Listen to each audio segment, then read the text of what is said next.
that our conversation today are going to give you many such solutions, many such advancement which companies and our esteemed speakers has achieved over a period of time. For them coming here, being with me and presenting their solutions, their product, their technology, their services has taken lot of hard work. So I request each one of you to welcome our speakers with a big round of applause. I am yet to join by four more speakers for this presentation, but without any delay, without any due, I wish to start the conversation with one of a very important speaker of today, coming from Indian Oil Total Private Limited. This venture has not only created an energy outfit, but it has also contributed significantly in the infrastructure. An economy which has to work with energy and infrastructure has to be an economy that brings the logistical cost down. And I'm glad to share that this year, in 2025, we have achieved one of those nearly impossible target which everyone said would be uh, tough for India, as a country like India, to achieve. Historically, we are a 14.5% GDP spent on logistic. It was said that India would take another 3 years to bring it into single digit.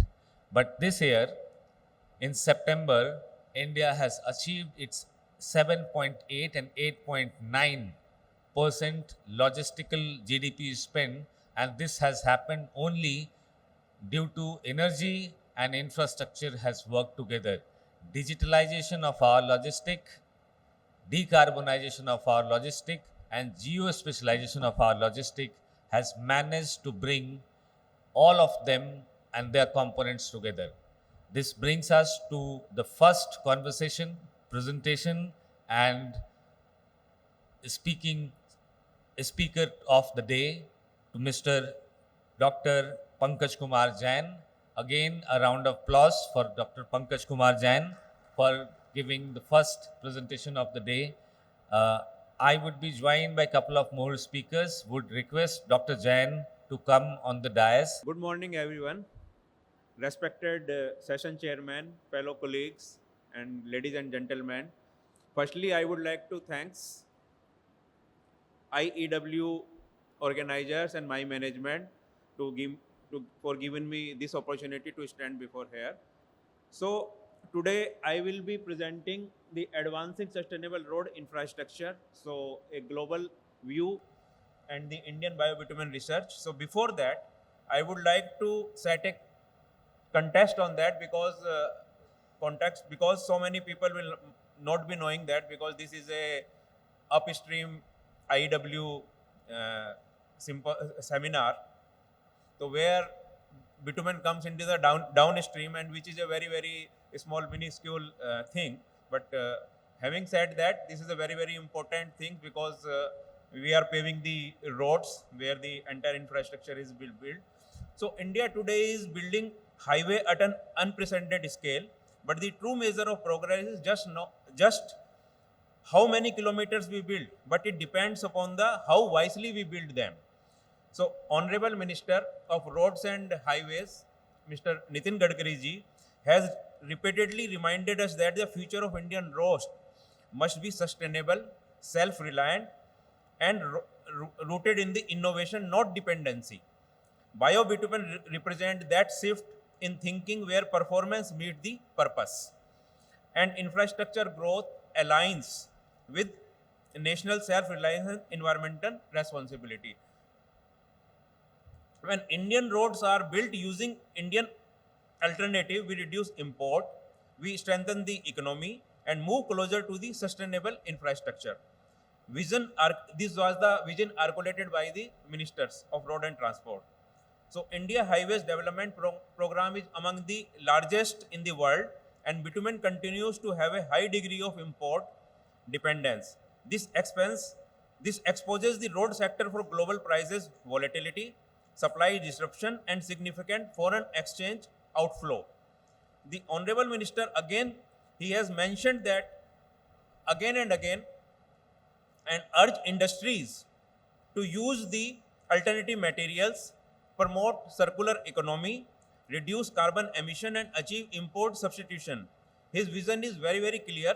Infrastructure growth must be aligned with Atmanirbhar Bharat and environmental stewardships. Biobitumen actually directly respond to this call by partially replacing fossil fuel based bitumen with bio-derived renewable components. Biobitumen reduces the dependency on the imports petroleum product while maintaining functional performance required for the Indian highways. At ITPL, biobitumen research is guided by a practical objective, sustainability with engineering credibility, and our work focus on compatibility with the Indian climate conditions,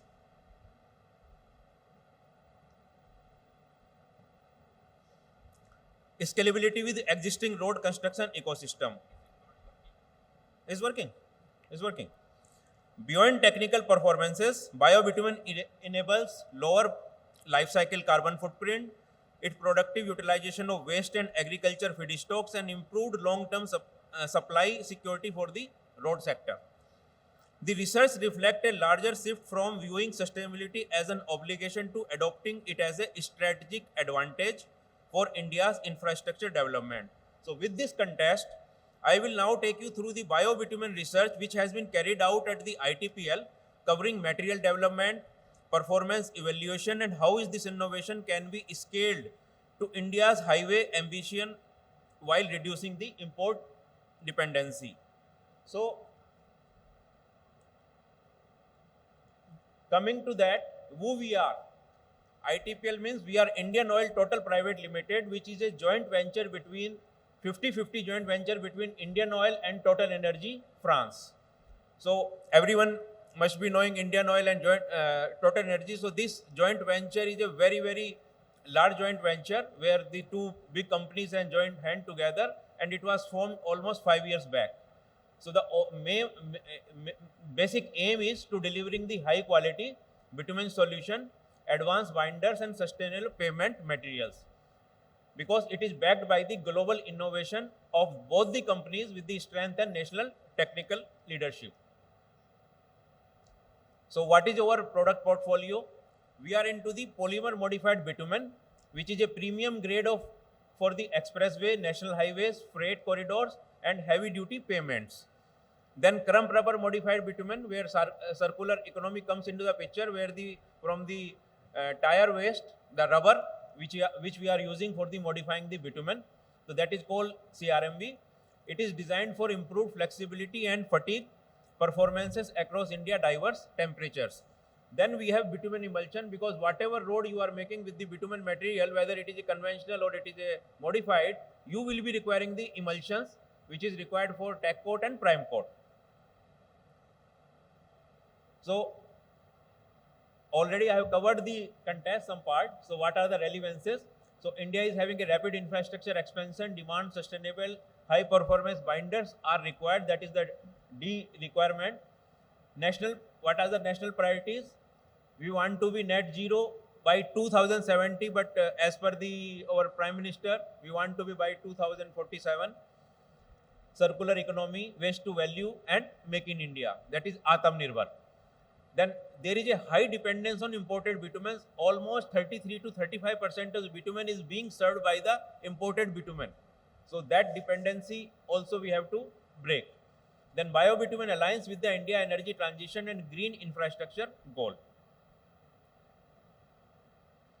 So what is biobitumen actually? So it is a binder produced partially or fully from the renewable solutions. What are the feedstocks? The lignin, agriculture residues, forestry waste, municipal waste, bio-oils, etc., etc. These are all the feedstock which is called biomass. It can replace or complement petroleum bitumen. It is having a potential for lower carbon footprint than the stronger resource security. So these are some global landscape research and development which has been done worldwide. So in North America, the lignin plus polymer blend improvement has been done in aging resistance durability, because what is happening on the road, it is the oxidation is happening. So aging properties has to be at the best so that it can last for the at least 5 to 6 years. In Europe, PTO, that is pitch tall oil and lignin focused R&D has been done. So our Total Energies, who is our parent company, they are also working on the same. Pilot roads in Netherlands, Sweden, Finland, France has already been done. And what are the benefits? They provide a lower carbon footprints, softening point, especially when the RAP, that is the reclaimed asphalt pavement, is used, because that is the buzz now. Everyone has to use the RAP at least 20, 30 or maximum 40, 45% if we can use. In Asia, China and Japan, pyrolysis oil from the agriculture and forestry residue proven the compatibility with the polymer modified binders and partial substitution without loss of high temperature performances. So what are the key critical factors? Because everything is not rosy. So there are challenges and critical factors, etc. So first is the storage stability. When you are adding this biomass into the bitumen, the storage stability has to be within the limit, because otherwise it will get separated. Then feedstock consistency, optimized formulation plus polymer compatibility, because we are looking not only in bitumen, we are looking for the polymer modified bitumen, Karampara modified bitumen should also be added, this biobitumen part. Then long-term monitoring and monitoring safety and emission parameters like polyacrylic hydrocarbon, flashpoint and volatile organic matters, VOC.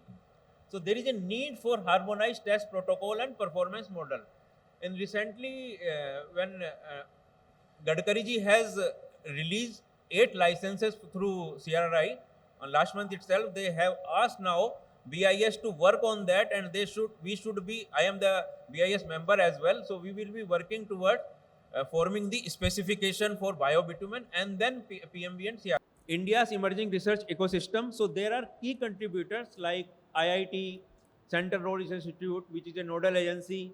Then IOCL R&D, our parent company, they are working lot of research on that. There are universities, there are industry partners, so all are working towards this direction. So they are working on lignin, which comes from paper pulp mills, then rice husk derivatives, then the cashew oil, and the agricultural waste pyrolysis oil. So there are 2 technology. One is the from the lignin, and another is from the oil, so which is called the pyrolysis oil. Then what are the Indian research findings so far? Lignin enhanced binders, they provide the higher stiffness, better rutting and aging. Everyone must be knowing rutting. Rutting is the deformation on the road, and aging, just now I mentioned the oxidation on the road, so this has to be improved. So what bioels does, they improve the workability.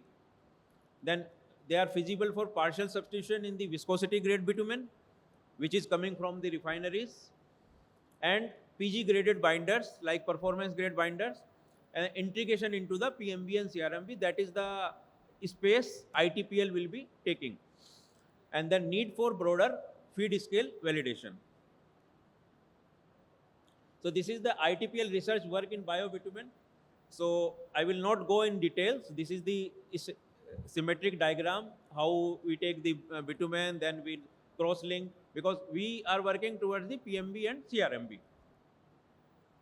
So these are some of the findings of PMB with lignin-based residue, where effect of lignin on rotational viscometer at 150 degree, then effect of lignin on rutting parameter, which is the very, very important parameter on the original binder, then effect of lignin evaluated by MSCR, multi-stress creep rutting test, then effect of lignin by GNR difference.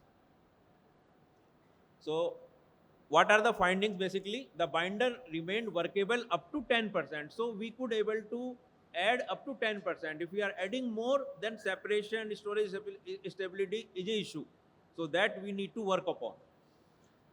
And it provides the better rutting resistance, elastic recovery, and higher biocontent lowered the non-recoverable creep and variability, that is an indicator of rutting. So it is, if it is lower, then rutting resistance will be better. So this is the ITPL research way forward. that is the feedstock and derivatives, advancing feedstock diversification, evaluating India relevant feedstock with the molasses-based bio-oil or agriculture residue or forestry bio-oils and pyrolysis factors. The aim is stable, consistent, multi-regional biofeedstocks. What are the future direction? Plant level scale up of lignin for PMB and CRMB, field trials with government or research partners, building a holistic biobinder ecosystem across PMB emulsion and rejuvenators. So there is a need for R&D on bioemulsions, and benefits will be enhanced adhesion, lower energy sustainable road development. So there are some challenges as well. So feedstock variability, limited long-term performances data across climates, then non-Indian standard, as I just mentioned. So we have to frame the Indian standard, then storage stability, elastically additive compatibility across all bio-waste, and need for techno-economic analysis and the life cycle assessments.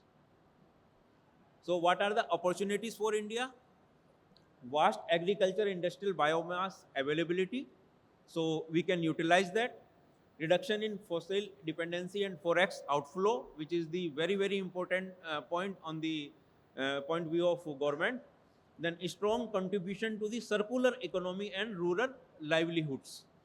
Alignment with the national missions, Atmanirbhar Bharat, Gati Shakti, and Net Zero 2047 or 70. Potential for India to lead globally in biobitumen technologies. So in conclusion, the biobitumen is a viable, escapable pathway for the sustainable roads. It is having a strong global evidences, and India is an early success. Significant environmental and economical benefit it will provide, and with coordinated policy and industry action, biobitumen can become a cornerstone of India green infrastructure transition. So I would like to acknowledge our research partner, industry collaborators, India Energy Week Organizing Committee, our management, government bodies and institutions. So thank you very much. So I think I am on time, exactly on time. Let's move to another speaker. This person is coming from Indian Oil Corporation Limited. He also has a wonderful line of experience. He has expertise in cross-country pipeline. So I'm now moving from roads to pipeline. Mr. Mithun Kumar Salem, Chief Operations Manager of Indian Oil Corporations. He brings lot of expertise of pipeline engineering, construction, commissioning, operations, and also contributing in major pipelines of southern India, including Chennai, Bangalore, ATF pipeline, and also the conveyor basin deck unit of Nirimanan and Chennai Trichy Madurai pipeline. So with no time, let's welcome Mr. Mithun Salem. Good morning, sir, and all dignitaries. Myself, Mithun Kumar Seelam. As topic suggests, no, this vehicle to grid enabled electric mobility. This is a new technology which is being very popularized in European countries as well as the United States, and it is being taken into India also. In 2023, Ministry of Power has an agreement with CEA, Central Electricity Authority, for devising the policy guidelines for implementing this technology in India. This is something like a next to battery swapping technology you people might be knowing. Okay. Next, I'll move to the next slide. Okay. This is a simple slide. Earlier, if you see in 1827, that time itself electrical vehicles were coming to picture actually. These used to be operated by DC supply, and with rudimentary motor that time. All these motors that time was used to be run only with the DC supply. But if you see after invention of Nikola Tesla's electrical motor in 1887, somewhere around, after that AC motors. Now whatever you are seeing on road, everything, most of the motors are AC operated, but these were there in 1800s actually, 1837, something like that, this was invented.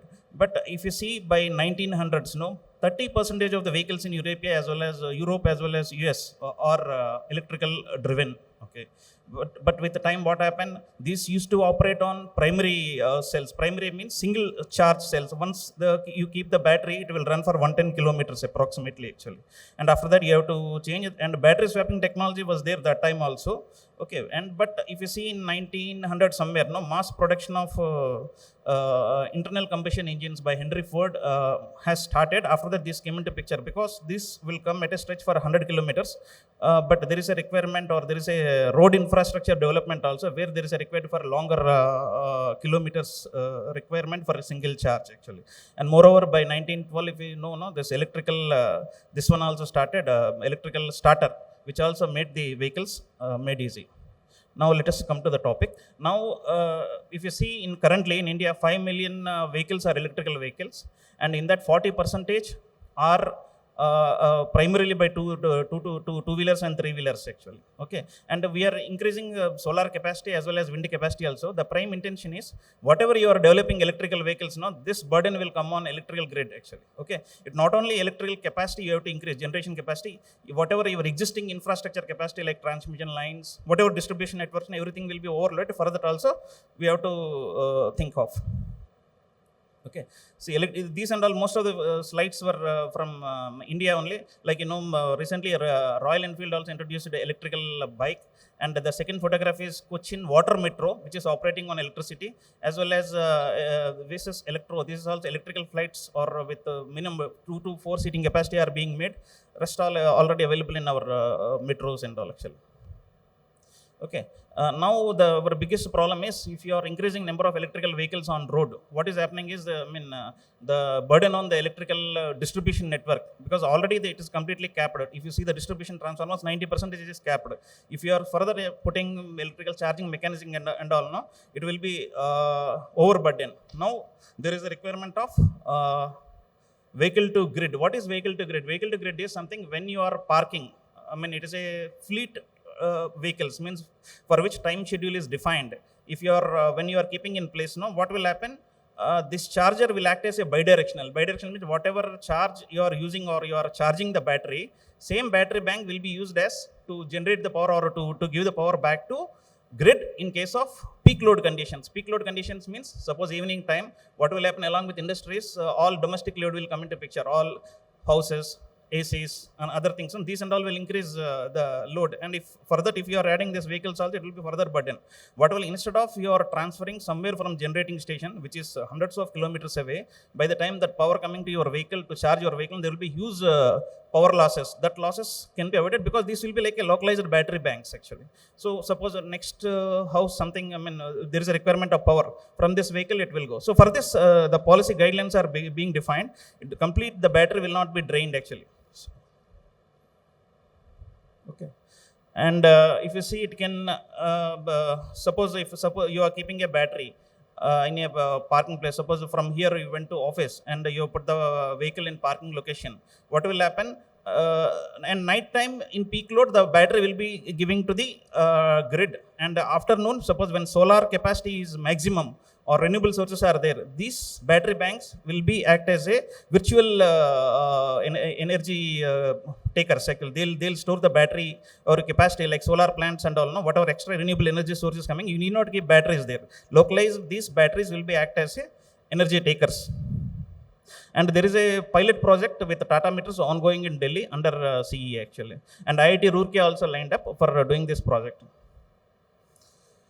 Okay, this is a small pictorial diagram. If you see renewable sources, it is going to vehicle, and in peak times, no, whatever the peaks you are seeing now, but from evening to the 10 hours, wherever peak hours are there, this battery bank's power will go to the grid, so that there is a distortion of your voltage waveform or everything. No, this can be reduced, and this power also can be mitigated. Power requirement also can be mitigated. These batteries will act as a virtual energy reserve actually.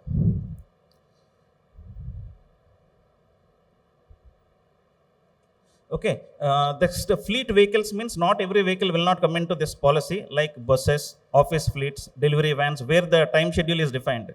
It went to office and it is available. Similarly, night time also you are parking. Night time it will deliver the power, and morning time whatever that renewable sources extra power and all, it will be absorbed into these batteries as a storage mechanism. This to increase overall battery capacity and support not only for renewable sources, even for wind power also. If any excess wind power is there or localized renewable sources are there, this can be stored in this battery bank.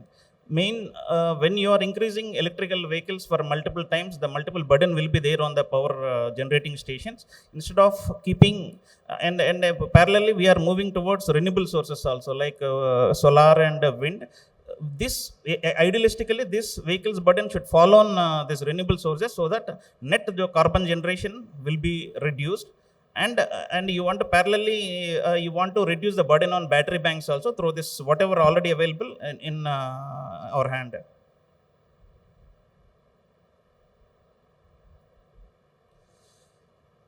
This technology first time it was developed in Japan actually.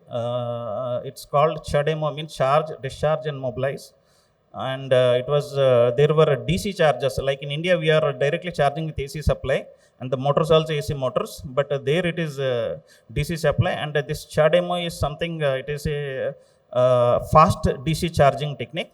But by 2012 and all, European countries come up with a combined charging system. Combined charging system means it is, you can charge either with AC or DC your battery bank. There are bidirectional converters. So, and these are equipped with communication protocol ISO 15118. What is this ISO means? This communication means there will not be any separate cable for communication. So it is something like a smart charging, how much your vehicle charged, how much power can be given to grid.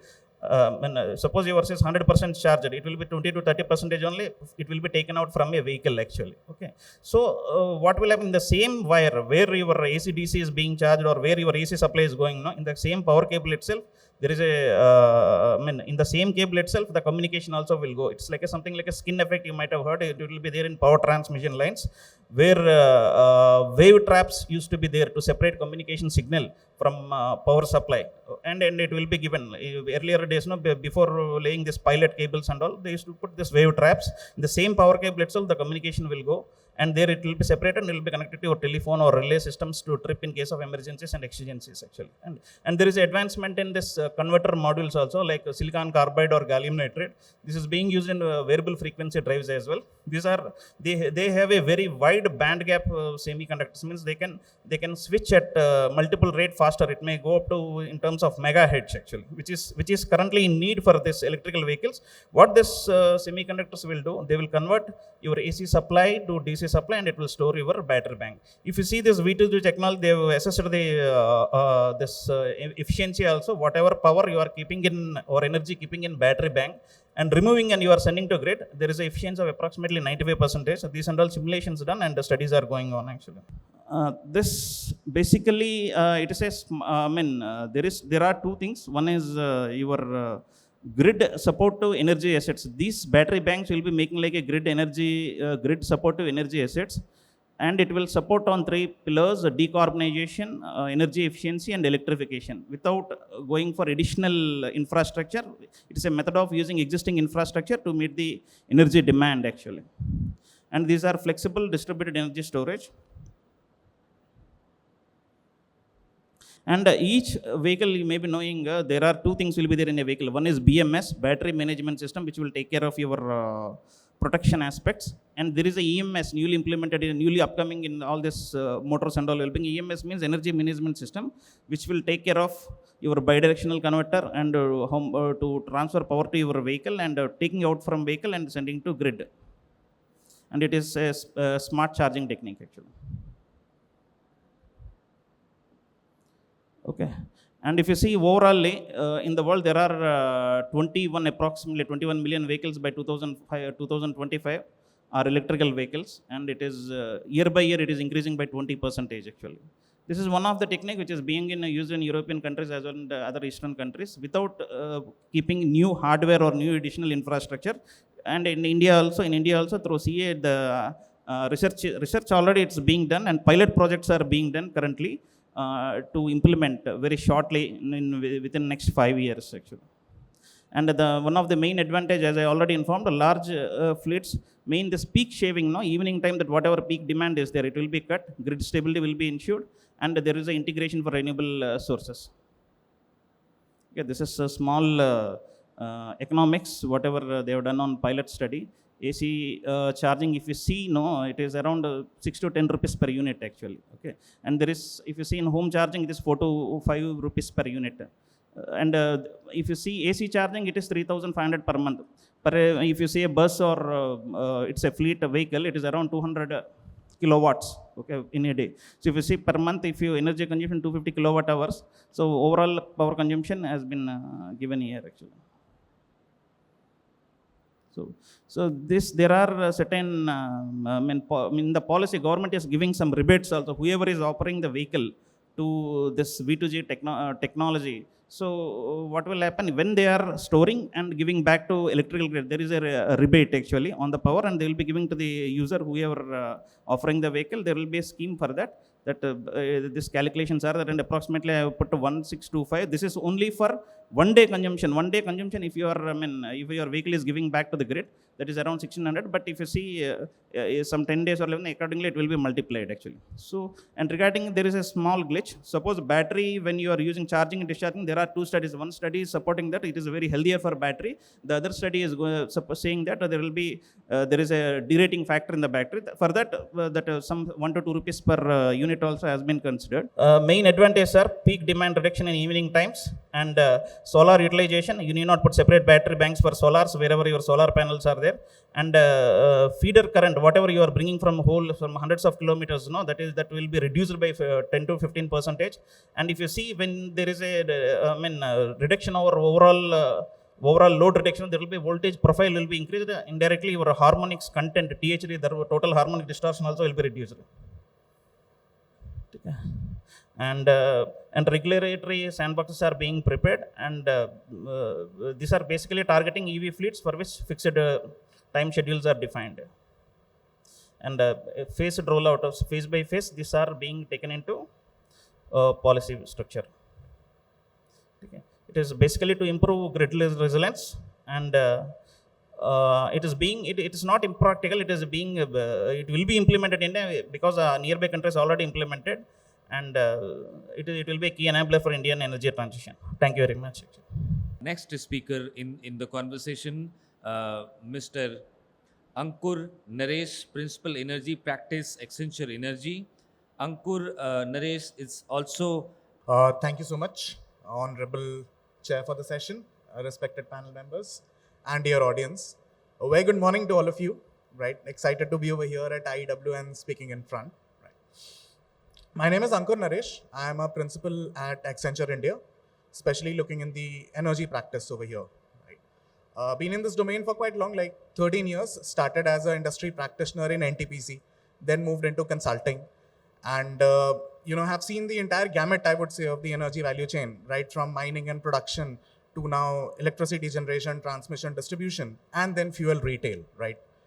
And, having worked with some of the most prestigious clients in India, especially in the public sector space, I would vouch for the fact that, digital and analytics has emerged as a game changer for most of them, right? Like, it is probably a strategic advantage which helps you to reinvent yourself continuously, right? Maintain your dominance in the market and be relevant, right? Now, with this context, just moving to the topic that I wanted to present for today, that is how analytics is essentially a game changer for companies which are trying to expand into the EV charging station ecosystem in India, right? So if I just give a quick context, I know you people would be aware of what it is, but just from a summary level, basically the percentage of EV fleet that is increasing, right? And by 2035, we expect approximately 8.3% of the total fleet being from the EV ecosystem, right? And obviously that's powered by greater year-on-year sales, right? Approximately 30% is what it is expected to be as we move a decade ahead, right? Now, what's the impact it has on the EV charging ecosystem? Now, currently, if I look at the commercial establishment in India, it's around 29,000 stations, right? And that's expected to grow to almost 30 times to around 11 lakh EV station requirements, right? That's huge. That's I would say an exponential rise that we are kind of expecting. And obviously, there are a lot of factors which are contributing to it, including how the government is supporting, how, as a consumer, we are becoming more responsible and also the cost economics kind of supporting that for us, right? But if you look at, some of the current statistics, right, just on the left side of it, so, I mean, obviously the coverage or penetration is low and it's supposed to increase over a time. But even with that, the utilization level of our current system remains very low. It's around 10 to 15%. And that also has significant variations. Like there are pockets which have high utilizations, right? While those which are just lying idle and being what we say as a white elephant, right? As a company for me, more like an obligation, right? So it's a dichotomy, right? Like on one side, we have such a high demand, right? The supply is low, but still the, patterns are kind of on the lower side, right? And, when we analyzed it, what we found that probably the way these stations are established, right? We do it more on a heuristic or an experience base rather than probably using data and analytics to say that, okay, this is a specific micro market pocket where I should install 100 kilowatt charger versus this is probably somewhere near to an office and hence in my retail outlet, I should install a 50 kilowatt charger because the dwell time for vehicle would be, 4 hours, right? So that is typically not followed, right? So with that, we came to this problem statement that let's use data and analytics to help not just the oil marketing companies, but even the utility firms, right? When they're planning their EV charging network, right? That how best they should place their bets, right? Now, obviously, there are certain questions that come in designing of this. I'll illustrate that with some examples, right? Not the theory part of it. But the benefit, I would say, apart from optimum decision making, is also the fact that I'm able to run scenarios much faster. Maybe once in a quarter, once every half year, to say that maybe I need to do some strategic shifts in the way I am expanding my network, cannibalize some of my non-using assets, move it to some other place. So all that is possible if we are doing it through a system-based thing rather than, our standard SOP meets and annual operating plans, right? So that was the whole idea of, coming up with the solution. Now, when we talk about how do we use analytics to solve the problem, right, not boring you with the pedagogy, but simply put, we basically go for feature engineering to understand what are some of the key variables that would be at play for different situations, right? So for example, if I'm looking at a highway, right, and a 100 kilowatt kind of charger, there would be different parameters which would be of interest to me versus maybe an urban fast charging locality, right, versus an urban slow charging kind of a locality. So the feature engineering becomes very important, right? Next comes the attribution modeling, wherein for each of the features, through statistical methods, you arrive at what's the salience or weightage of it, right? So for example, traffic density, toll booth traffic for highways, etc. And I'll illustrate how that comes into play, right? Versus maybe, proximity to a transport hub, maybe the demography pattern of an area, which tells me how is going to be my uptick. So those are, the attribution modeling through statistical methods. What we also tried to introduce was the financial modeling of the site, right? So if we come up with maybe, like 5,000 locations within India, and we have to decide which 2,000 I should place my bet on, right? So a what if analysis to say that, okay, the return on investment or the break-even point for each of the site would be this, given the demand that is estimated, and hence where I should kind of establish that. So that has also been overlaid over here. And then finally, we go into the specs finalization that this year, these many chargers at these many locations, we can go about establishing and monitoring that, right? So that's just, from a step perspective, how we go about it. Just a double click into the type of data that goes into the model, right? Broadly 6 odd categories. We are starting from broad level, policy and those macro indicators. Then also going into, what are my EV demand factors in terms of vehicle registration patterns, conversions, etc. We're also looking at the geospatial characteristics of that place in terms of, the road connectivity, proximity to my hubs and stuff like that. Demography and the commercial activity also plays a very important role, right? Which tells me that, what are my commercial spaces around, right? The demography of the people inhabiting and living in that place, the traffic patterns and stuff, right? And finally, the site features, right? Because that becomes my hard constraint in deciding what to augment and how to augment for. And, just in terms of a double click, yeah. So if I'm running this model, for example, for a city-based scenario versus a highway, let's just see how does it pan out, right? So if I look at a highway-based approach, so basically I'll have my retail outlets or point of interest, right? I have a pin code for that, and I have information available for all my points of interest that I told before at this pin code level, right? And then I'll have some more attributes of highway in terms of my chainage, my, segmentation of the highway and stuffs like that. And more importantly, the traffic patterns, that how distant my outlet is from some of my, the major cities, right? Or the smart cities, right? So all that will determine that, okay, which is probably the best location, right? That will come up with. And for each of those outlets, it will give a score, right? Telling that for this particular location, the success score for an EV station is 70 versus, 30 for the other one. And I'll show some results which kind of illustrates this. But in the city ways thing, right? Because that's where, you have to be absolutely micro in your, location. So we went into a grid level data. So each of the grid is like a 1 by 1 kilometer grid. And there are agencies which give you, very detailed point of interest data at this grid level, right? And then depending upon where my outlet is and, basically the Euclidean distance of it from the various grid, I can arrive at what are my influencing factors for that RO in terms of the kind of traffic it will see, the conversion it will see, proximity to my nearby areas and stuffs like that, right? So using this, we basically give a score to the outlet. And then finally, we are looking at, some of my very contextualized aspects that, okay, 3 outlets have been given a similar score. I will look at the layout of the outlet, maybe the current service level or satisfaction level of customers over there, right? So that I can say that whichever is higher, probably I will install it over there, right? Or maybe if there are space constraints in an outlet that, the acreage is now small and I cannot establish another charging station, I'll probably prefer something else. So in a very structured way, we are arriving at scores, prioritizing that, and then deciding that what to augment and when to augment, right? That's the whole approach over here. So, obviously just some of the variables, right? It's probably a little more statistical, but that helps you to understand that why has some of these outlets been given a higher score, right? It just allows you to double click that and see those parameters as well. So essentially, if I'm a company, right, the output for me would be something like maybe urban sites for 100 kilowatt. It'll probably score my outlets and say that, there are probably, 10 outlets which are lying in, say, Panji area with a score of 80 to 90. And I can actually double click that and see that, okay, for each of those outlets, what are my attributes? What were some of the factors that led into me choosing those outlets, right?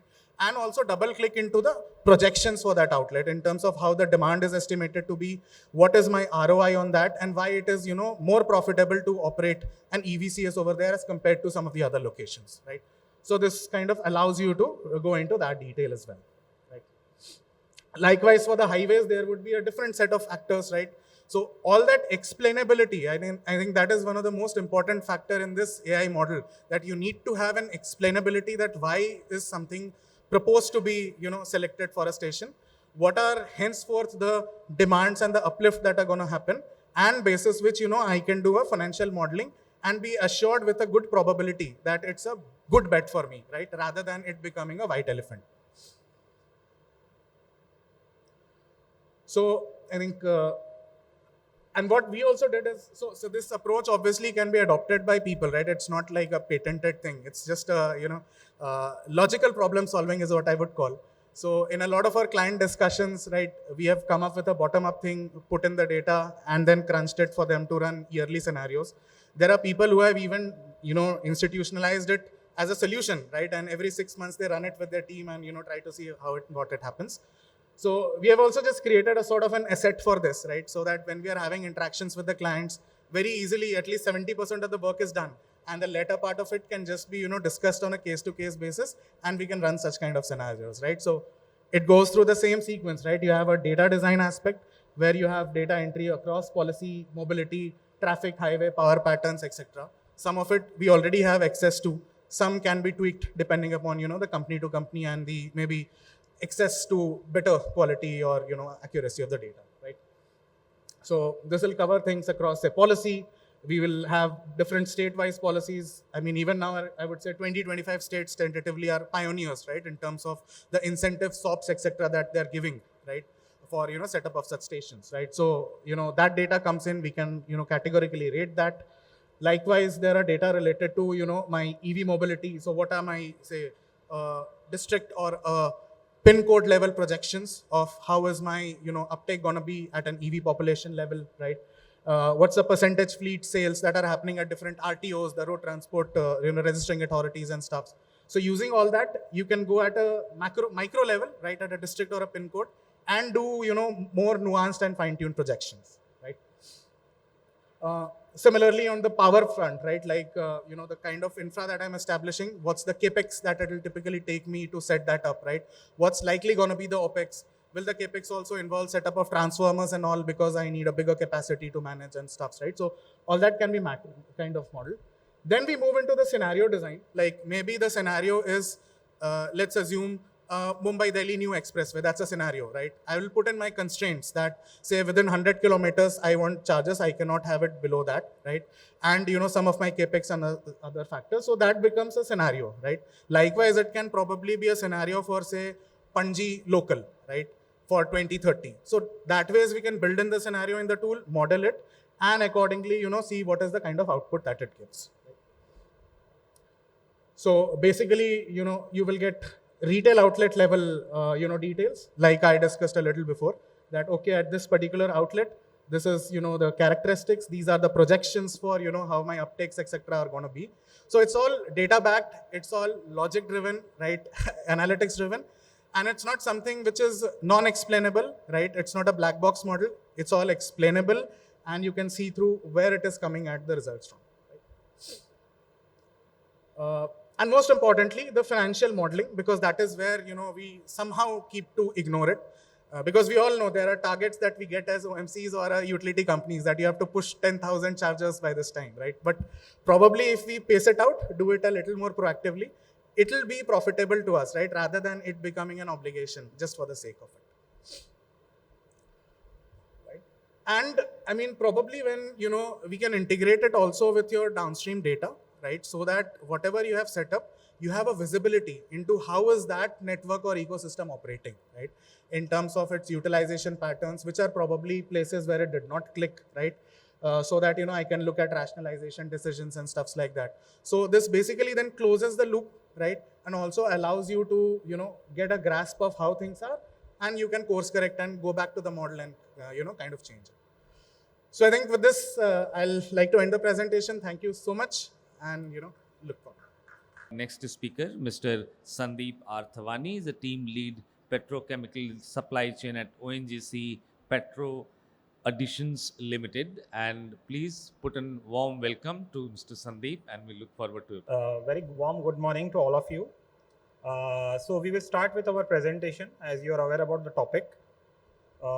This is our OPaL, what we are. We are a flagship petrochemical company of ONGC for its vision of oil and gas and beyond. And this plant was actually dedicated by Honorable Prime Minister in 2017. And it is with advanced central lab product research wing. We are also ISO ENMS 5S certified company. We have a high-tech technology. It is a one of the largest dual fit crackers of South Asia. We are leaders in within 8 years. We have established as a leader in petrochemical brand. We have pan-India presence of stock house, where we transport our polymers, as well as we also directly ship this to our customers. And along with that, we have also hazardous chemicals, which we transport through tankers to the ports of Gujarat. And this overall we supply to 50 countries, this entire material. So of all the mode of transport, the truck and tankers are the base. The first mile connectivity and last mile connectivity, even if it is between, there is a suppose a railways, but truck and tankers are the prime mode of transport for us. And truly it is make in India and made for world vision. This is what topics we will cover. We will discuss what is status of Indian commercial fleets, why we are talking about ADAS, what are ADAS classifications, there are 4 different kind of studies which we have done to conclude that why ADAS is important for commercial, where we are talking about 40 accident cases of truck and tankers which we had faced. We had also gone to the study of truck, tankers, buses, commercial vehicles, drivers' experience about their whatever accidents they have faced or they have seen. We have also seen that what kind of passive system controls like telematics and AI can play a role in it, and a global benchmarking of ADAS in commercial fleets, if any. What are the key findings and conclusions? So straightly we are moving ahead about this conditions. First of all, if you talk about commercial fleets of India, we represent the largest commercial market, third largest commercial market, where 70% of freight and 85% of passenger are actually dependent on road transportations. So this is very paramount that large chunk of India's logistic is dependent on roads. If you talk about government's focuses of PM Gati Shakti Yojana and national logistic policy, they again want to integrate all different kinds of modes of transport with data-driven technologies so that speedily we can move our goods with a safe. India is in verge of moving from point-to-point delivery to spoke and wheel model now. So for this, truck and tankers need to move very fast. But if they are moving fast, there also is a safety hazard for all of us, not for just them. So ADAS, we will establish how ADAS can play a role of active safety feature. If you talk about road accidents, we contribute to 11% of global share, one of the highest global share of road accidents. And if you talk about, these are the figures of MORTH and IIT Delhi Research Institute, wherein if you see that 85% of the accidents are actually because of human error. Now, if you see the breakup of this, in the third graph, if you see that 61% is for overspeeding and 24% is because of driver fatigue. Now, if you travel for a long distance, there will be driver fatigue and there are very less wayside amenities for drivers to take rest. So, this is where we will discuss why ADAS is important for vehicles. As well as this vehicle, why we have choose commercial fleets is that these are mostly a heavy mass vehicles. So by formula of force is equal to mass into acceleration, the force which vehicle if collides with any other vehicle, if it is mass is very high, it is very difficult to stop it and it is very high going to impact to the opponent person. So what are the present challenges within this sector is that fleets are aging. If approx 30% of these fleets, they are above 15 years. So next 5 years, there will be demand of OEMs to manufacture it more. If you talk about driver shortages, everybody is aware in this logistics sector, there is a shortage of drivers. Approximately 25% is a shortage.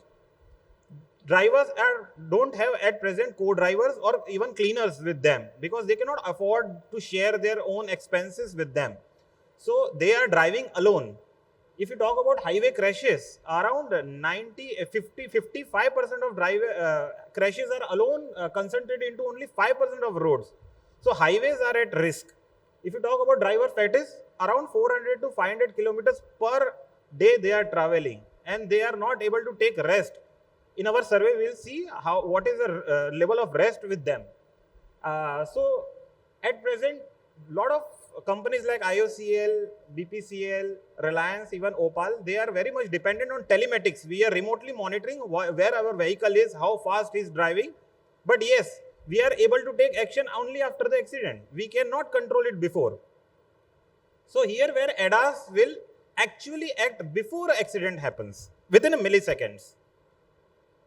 So this is a part of a study. I already discussed that we will 4 different ways of studying this, whether this is important or not. And the primary focus is to understand what kind of accidents happen, what are the patterns, what is driver doing it, and why ADAS and which type of ADAS will help it. So basically, if you talk about ADAS, Society of Automotive Engineers, they have classified 5 levels of ADAS. Level 0, 1, 2, 3, 4, 5. Now, if you talk, I will simply explain to somebody who is not much aware about it. Level 0 means they will only give an alert that accident or some hazard is there to the driver. But level 1 will have an one axial control, means you can control, it will automatically control your speed. If they think that there is a collision going to happen, it can decrease your speed. And level 2, it will not. It will have a double axial control. Means if there is a collision going to happen, it can not only reduce the speed, but it can also turn your vehicle aside to prevent that collision, because it is not always possible to stop your vehicle immediately. So this study will focus and recommend how level 2 of ADAS can be important and should be there in our OEMs. If you talk about ADAS in commercial, this passenger vehicles in our cars where we are driving, level 1 is not picking up, but level 2 has picked up. From XUV 700, Mahindra had started this level 2, and now in almost every vehicle launching, whether Tata Sierra, they are giving a level 2 because of double axial control. So first 3 levels are actually ADAS and others are not actually ADAS, but they are automated driving. Means driving is been taken by the system, not by the driver. We don't recommend at this juncture to the India. So if you see how this ADAS will work, the architecture of ADAS will be having 4 layers. First is that there will be cameras, radars, ultrasonic, and if lidars, if there is higher level of ADAS. And these are the sensors where each sensor has a very different role. And once the multiple sensors, the fusion layer, the second layer, will reduce the noise and will try to filter out what is important for the system to judge. Suppose there are 3 radar and cameras, so it will take multiple inputs and process it, and further it give to a brain, decision layer of ADAS. Decision of layer of ADAS, if you see any ADAS vehicle, you see any car, you will see that there will be whatever you are able to see, it will be reflecting in the screen. If there are trees, there are people, there are pedestrian walking, it will be shown in your vehicle, and this is how entire system will work. And if you talk about actuation, if as per the level of the ADAS, the actuation will either give you alert or it will control the vehicle. This is a typical example of a truck. If it has an ADAS, how it will look. Now, if you see what will be inside a truck, here you will see that in the window also, if there is somebody who is not able to, you are not able to see in the window shield. Lot of times we drive and some vehicle is going, but we are not able to see in the window shield. But there will be a pop-up alert, a red light, which will show that there is a somebody vehicle in lane. You don't change the lane. This is how it will impact. Even if driver doesn't listen, his wheel or steering or his seats can vibrate to show him that he is going wrong, he is taking a wrong decision. If you see that on the screen also, there can be hood. Hood will show you that somebody is walking or what is the speed of a vehicle in front of you. If accordingly you can control your own vehicle. And this is by animation we will try to see how this will function. This is a forward collision. Then there is if pedestrian is walking, the vehicle can automatically stop if you are not able to stop it. This is adaptive cruise control. If the opponent vehicle is braking, your vehicle speed should reduce. On the turn, your headlights can turn for visibility. This is an intersection related collision avoidance. This is a blind spot which we talk. This is lane departure. If you want to change the lane, it will pop up you or it can control your vehicle. And there are a lot of other features. These are only few very important features shown with the animation. So basically, if you talk about there are 30-35 features at present in market. So if you try to divide it, there can be 4 divisions. One is collision avoidance, forward collision, side collision, pedestrian collision, rear collision. These are a very major thing where you can avoid the collision, and not just the collision. Also, if a truck wants to drive in the lane, and if driver is not able to judge and he wants to change the lane, or if it is going off the lane, it will show the alert. If he doesn't, it can control its vehicle if it is a level 1 or 1. And there is a driver monitoring and awareness related things. Like if your driver is talking on phone, it can show the alert. In fact, in our vehicles, we had tested that if driver is talking, it will give an alert along with 30 seconds of video to the control room that driver is talking on the phone, and it will show to pop up. There is a talk box in the vehicle which will pop up you that you don't need to talk on phone. So this kind of systems are already present in India. Some of companies are voluntarily doing it, but these vehicles, if ADAS comes, this will be in every vehicle. So and there can be signboards where multiple times that suppose you don't need to drive more than 50 kilometers. If you drive, the tanker or truck will show and pop-up alert to drivers as well as stakeholders. And another is the speed and convenience, like adaptive cruise control, what we saw. So this kind of 4 major things are there. Okay, so this is our study of vehicles we have. If you talk about 40 accidents which we saw, in this one of major 85% we have seen that it is driver's error coming out, of which 60% is a judgment error. So obviously ADAS is attacking that thing only, arresting that thing only. You see this example of a butadiene truck which it got collided and it was in fire and driver was half burnt. By 3 o'clock in night we saved him, but through passive systems, not active. And this was because of just a small pit. The vehicle wanted to save its ceramic tiles and it collided with our tanker. And this is how traffic jam happened. So we mapped that ADAS will help us in 70 to 75% of cases. Okay, so we went to around 300 truck drivers we had surveyed, and we come to know that 70% of drivers don't rest even for 5 hours in a day, and they are driving 400 kilometers per day. So we are at a risk, as well as a blind spot and all this kind of whatever we gave the awareness. These are the features. Will you like to have it? And they told, yes, we are facing this kind of accidents, and these are the major reasons. If this kind of technology is given, it will be helpful to us. So we also went to telematics, where we remotely monitored for 1 month around 135 fleets, how they are performing, whose driver is violating. And we came to know that these are passive systems. We can control only if we know the driver's behavior. Else we can only control about the accident after it has happened. So ADAS actually will answer to these questions. If you talk about already there in global benchmark, BSF and Katoin and NETI, they have already implemented a dedicated kind of trucks which are working autonomously. And China has also robotaxis. So a recommendation is that a policymaker should think about this. Already India is in policy where we are going to have level 0 ADAS compulsory. The policy is in draft. And we want that OEMs should have this kind of facilities in their vehicles. So this how, if you want to reduce the accidents, we should always think about ADAS in commercial fleets. Thank you. The next speaker, Dr. Shivani Sharma, Principal Technical Consultant, Hitachi Energy India Limited, is going to talk about strategic grid planning for heavy duty vehicle electrification. And being National Program Director of National Highway EV, this conversation is going to bring a lot of eye-opening, because the load that mobility is going to demand from energy in coming time require a very extensive, very micro-managed planning, so that we do not end up having delayed overlaps. So welcome Dr. Shivani, and please join me to welcome her on the dais to speak about it. Thank you so much, Abhijeet sir, for setting that stage. I know I stand between you and the lunch and one of the last sessions. Maybe we try to make the session very interesting. Some key points which I want to put across to you, mainly related to the grid planning side of it. So how do we go about doing the strategic grid planning, especially for the heavy duty vehicle electrification?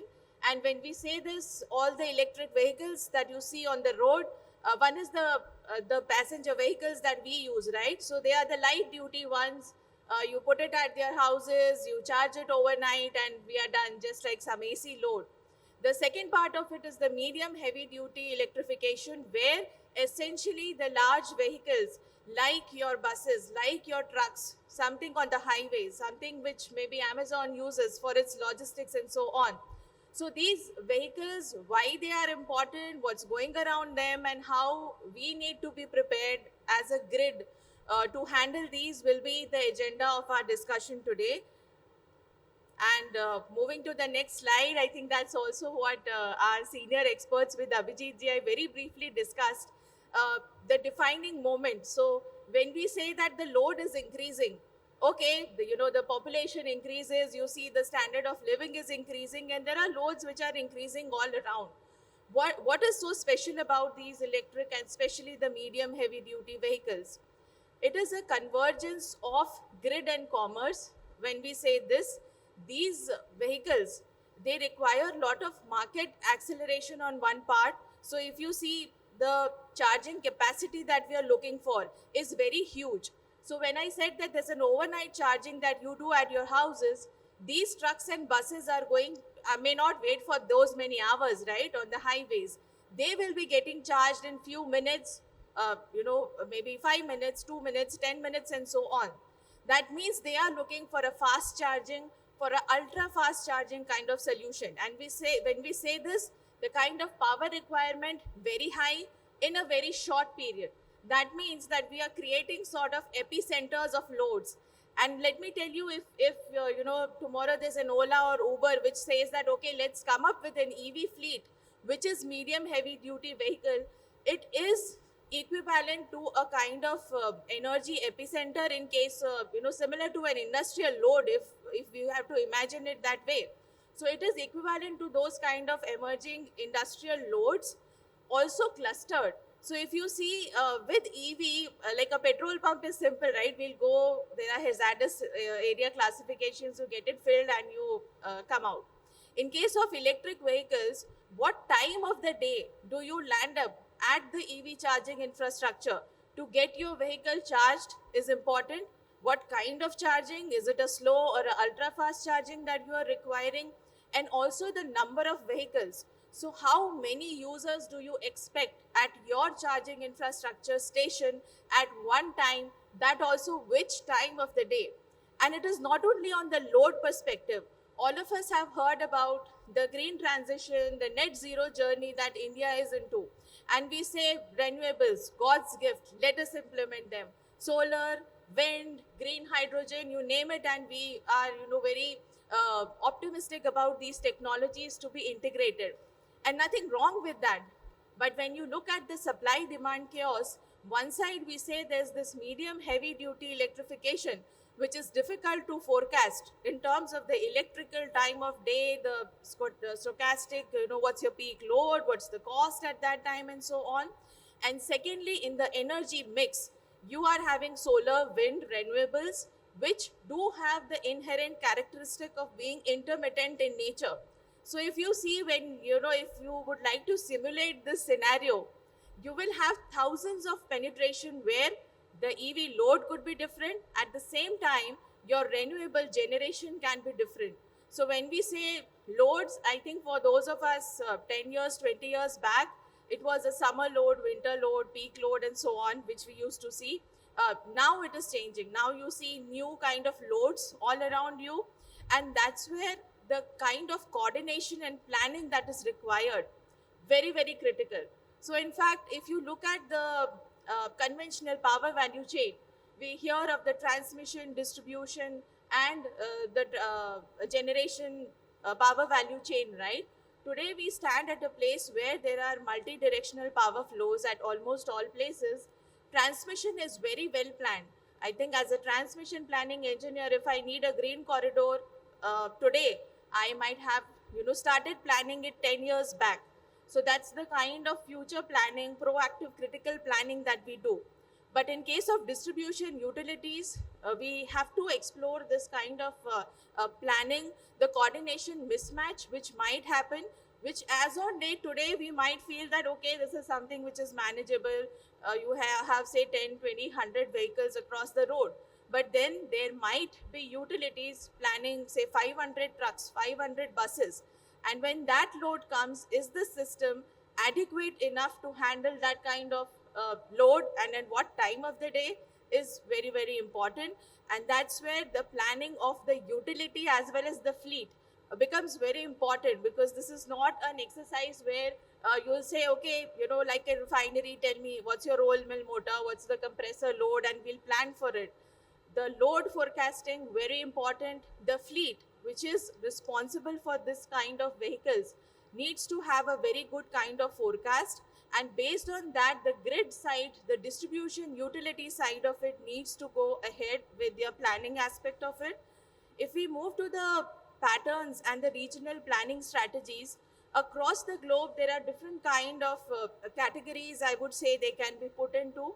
So some of them would be urban depot charging where you have a low demand, you're pretty sure of the kind of day or time of charging that may happen.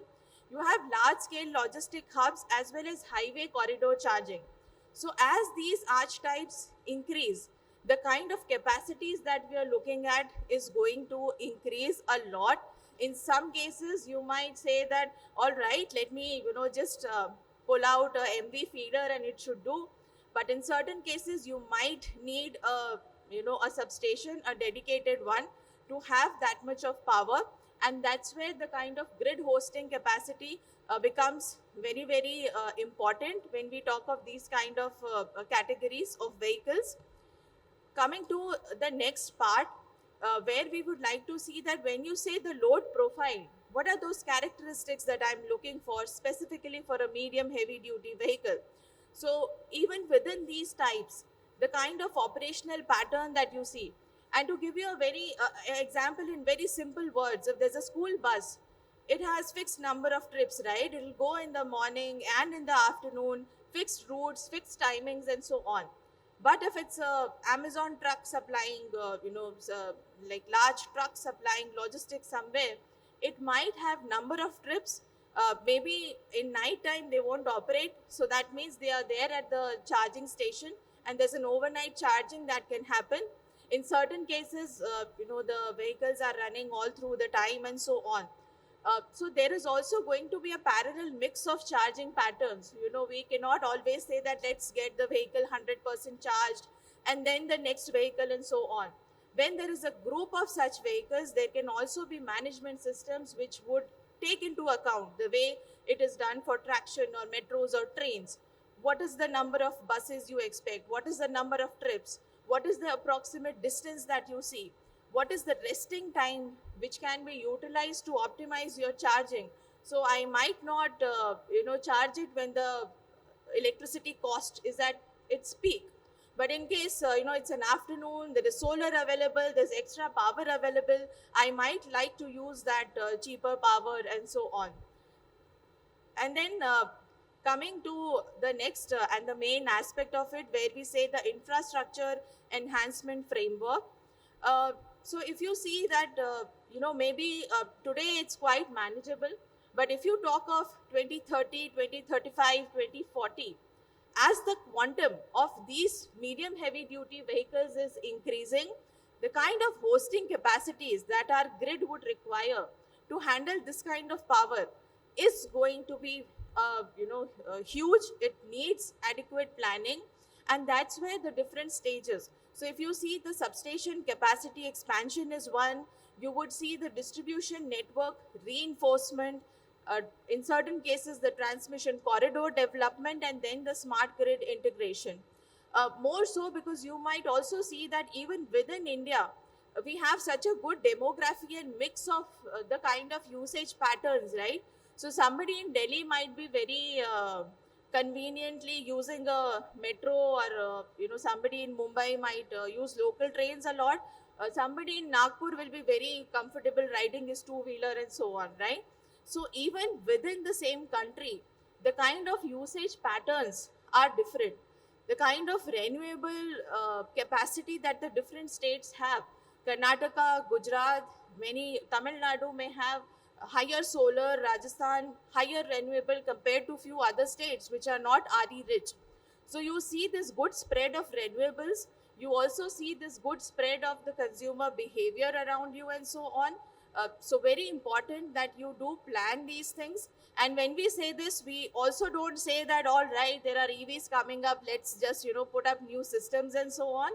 First of all, we would like to see what's the existing capacity that's available with your substation, and then see that whether there's an augmentation which can happen with the same substation. Is there something which you could add and make it feasible, or there is, in case augmentation in terms where you see that there's a kind of corridor, there's a highway point, there is some kind of cluster coming around which makes it very interesting. And then coming to the load characteristic aspect of it, this again is very interesting. So I think all of us have made Copilot and ChatGPT our life gurus. We type in for anything and everything, right? We ask it for help like our secretary.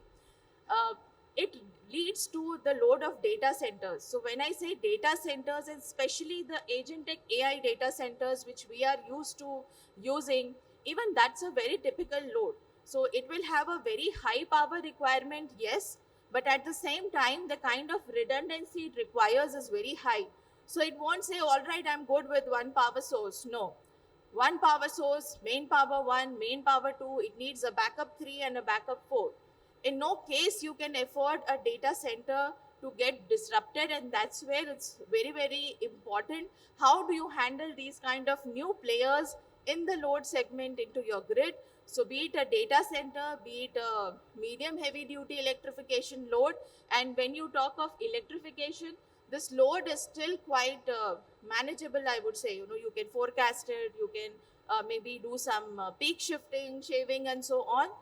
But in case of data centers, uh, they are high loads, and we can't stop the web servers to operate. So that again is a very interesting perspective on this.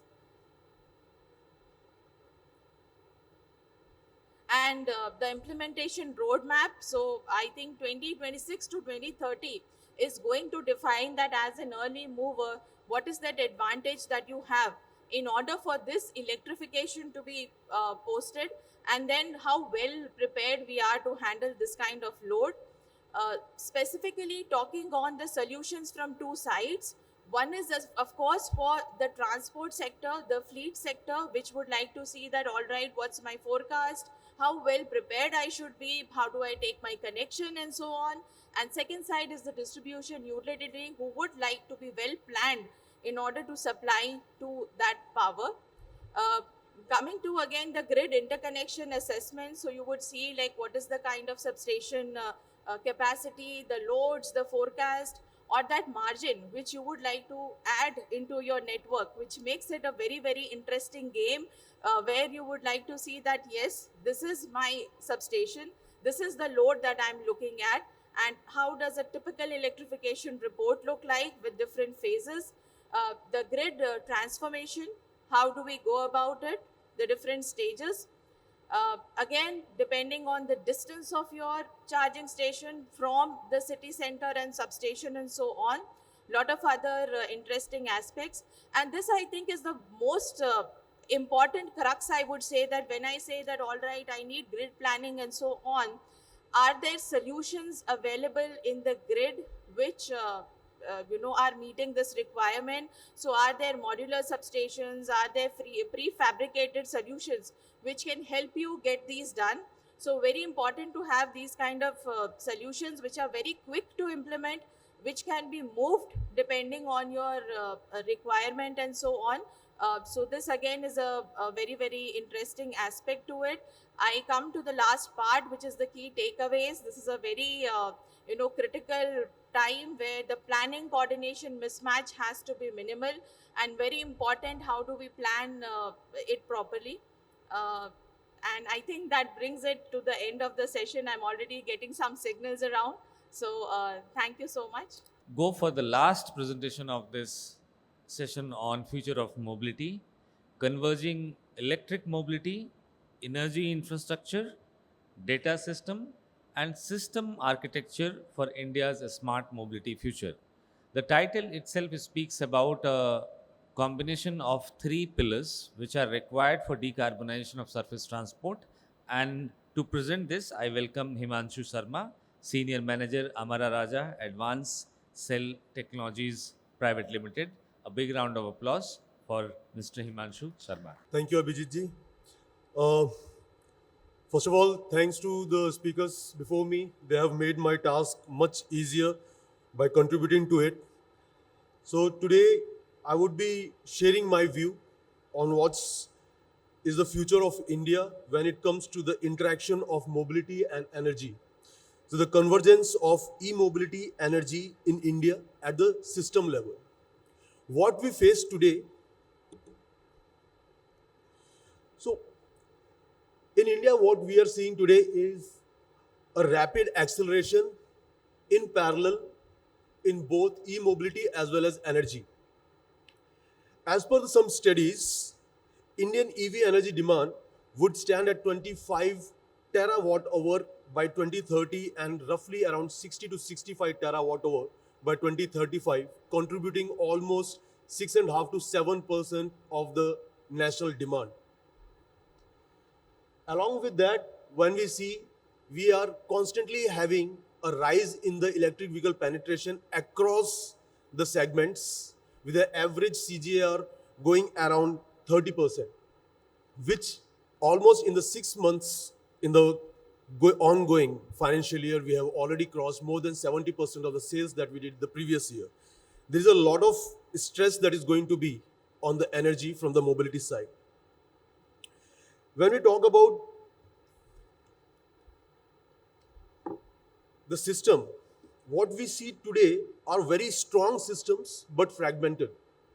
Systems including energy, grid, storage, EV charging, vehicle. At all these levels, all the 5 layers, we have very strong systems. We have strong policies. Technically, we are very advanced, but they are all siloed. They don't interact between each other.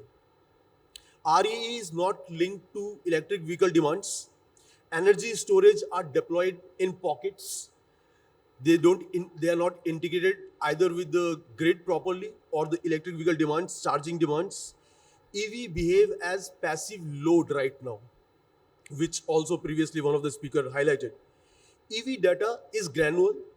Within EV, we have EV and EV ESS, where again the granularity increases, where the data is then further granulated between the electric vehicle OEMs and the battery OEMs. So what we see today is that we have technically capable systems, technically capable layers, but those technically capable layers are not interacting within each other. What I am proposing, where I see India's future going towards is the unified energy mobility data architecture, where I see it as a 5-layer system: energy generation, distribution, storage, BESS, electric vehicles, and data and intelligence layer. Also, I see electric vehicles shifting from being a passive load to becoming a dynamic, vital grid nodes, and data becoming an orchestrator of all the layers intelligently, shifting from independent and siloed systems to unified interoperable architecture.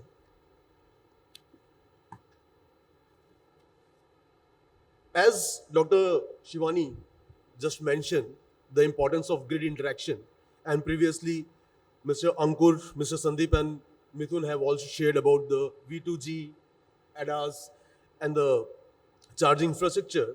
If you see, we have renewable generation at one of the highest levels and also the quickest level. We have recently added 25 gigawatt hour of renewable energy in November 2025, which is one of the highest in the globally. Grid infrastructure is increasing rapidly, so is the vehicle adoption is increasing. The center line or the base, the nervous system that we propose, that we envision, is the energy distribution storage at the core of all this, which unifies vehicle, stationary energy storage, renewable generation, grid storage, and the unified data layer, which help us have a more efficient data, not just generation and distribution, but also utilization. Here comes the role of AI. So AI helps us in forecasting charging demands and grid loads, also helps us in predictive maintenance service from the vehicle side through vehicle health predictions, data analytics, smart charging, plus vehicle to grid stabilizing renewables, shifting from reactive operations to predictive operations. When we are using AI or the data more accurately, when we are using data, we get the access, we get the capability to not just control and monitor, but also optimize all these individual layers while accounting for the dependencies which they have between each other. Here I would like to give you a picture before moving forward to the next slide. When we talk about India as a country, India as an economy, the energy mobility around India, let's envision, let's not just try to picture a country which is the highest population, 1.47 billion people, seventh largest country with 3.28 million square kilometers, 36% of the population living in urbans, and urbanization expected to be around 40% by 2030. And urbanization just doesn't mean that more people are shifting to the cities. It also means that there are more number of cities they are coming into the picture. As the more number of cities come into the picture, more people shift to these new cities, the load will increase. And add to that the golden layer of the average age of Indians, 29 years, less than 29 years. The new young generation, new people coming up, higher per capita incomes, give them access to adaptability of new technology. The access to new features, new functions, new systems helps them use individual items more efficiently. With this, when we see the transition of EV will average out next 6 to 8 years at around 40%, with some segments, especially two-wheelers and three-wheelers, going as close as 80 to 100% of electrification, commercial vehicle closing on to 70 to 80% of electrifications. Electric vehicle charging systems have themselves seen a CAGR of approximately 25% consistently. And as per the recent economic survey 25-26, we expect a more than 60% CAGR for the EV charging in next 6 years. While all this is happening, sometimes when we sit as what I mentioned earlier, the siloed systems, we feel either ignorant or ignored. Here I would like to bring the focus on the policy matrix, policy and technology matrix. When we talk about the energy and grid, in India, we have Electricity Act, we have smart grid policy, we have renewable energy policies. When we talk about specifically thinking about the renewable energy generation, distribution, and the other aspect of it. Industry leaders like NTPC venturing out beyond their namesake, beyond thermal, and they are just one of them. Indian Oil Corporation, some of my friends are here, they are venturing out beyond oil. That is how the industry and the nation is building. And I am very happy and proud to say that we on very effective level have policies to address every aspect of it. When we talk about the mobility and the energy storage systems, in the vehicle, to mention just a couple of, we have already a very robust IS 156 and 038 for low voltage and high voltage systems. Further, more improvements are going on, amendments are going on. When we talk about the ecosystem, we have green building codes which address the efficacy of the buildings as well as the unison of the buildings infrastructure with the charging. When we talk about environment, very recently we have seen a very robust guideline from the government about the battery Aadhaar, battery passport, which covers the circularity of the energy storage, focusing from electric vehicles to energy storage, internal and external consumptions. We have a policy, we have guidelines, we have standards around carbon credits. And we also have a very strict and clear, followable rule around battery waste management, which covers recycling and reuse also, not just the life. While we are discussing a lot of policies, a lot of intermittent relationship between different segments, we also have a concern around data. On the data side, we already have data governance policy in India, which is moving towards standardization of the APIs and their interoperability. We have DPDP, which is focused to make sure that the digital data of individuals is protected. When we talk about the e-mobility, we have in process AIS 189 and AIS 190, which ensure the data protection as well as usability of those data. From here, when we move forward, we see, I would just like to quickly go through the journey, what we have seen. I have been into the electric mobility in India for almost 17 years now, working across the segments, two-wheeler, low speed till the high-speed motorcycles, e-rickshaws, L5s, LCVs, buses, trucks, retrofit systems, hybrid systems, even electrified boats. The electrification till 2020, what we saw was a understanding that was going around the country to understand the electric vehicle as a product, as a market, as a utility. Around 2020, we started electrification, proper electrification, where we saw a lot of localization of the product, of the technology, lot of new policies, lot of new governance, lot of new standards. They were all across electric vehicles, charging, and energy storage. From 2024-25, next 2 to 3 years are going to be the year of optimization, where we will be using our past experiences to manage load, to optimize the demand response, optimize charger and fleet energy alignments, and also do a lot of predictable and manageable systems. A lot of emphasis and lot of utilization of AI is coming up in the service side, both as a product service and also as a service industry. Beyond 2027, we see integration of these systems. As I have been repeating, the siloed architecture of our systems across the nation, across the industries, will slowly start merging.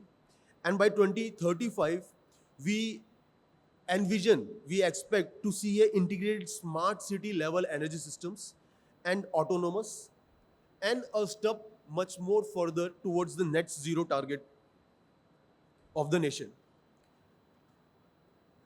Here are a few impacts of the overall system integration, the improvement in the grid reliability, infrastructure, asset and battery life, and sustainability impacts. So I would like to bring you to some things that where the strategic opportunity lies. Being a digital first, when we talk about the digital first infrastructure, it helps in not just creating new opportunities, but it also improvise our existing systems. AI-driven energy optimization helps not just letting us know where to generate electricity, but also helps us to improve the energy utilization. These will also help us in indigenous battery packs, storage, other equipments, solar equipments, and charging infrastructures. And the model that will come out of this all will surely be a one that will be worthy for the world to look at India to export the complete infrastructure itself as something to follow on. At this point, I would like to thank you all for being the patient audience, and I would like to close here. Thank you. India Energy Week is the place where we have spoken about it since day one, and this brings us all together to end this conversation here, but to start all actionable points that we will again come back with next year. Thank you. Have a great day.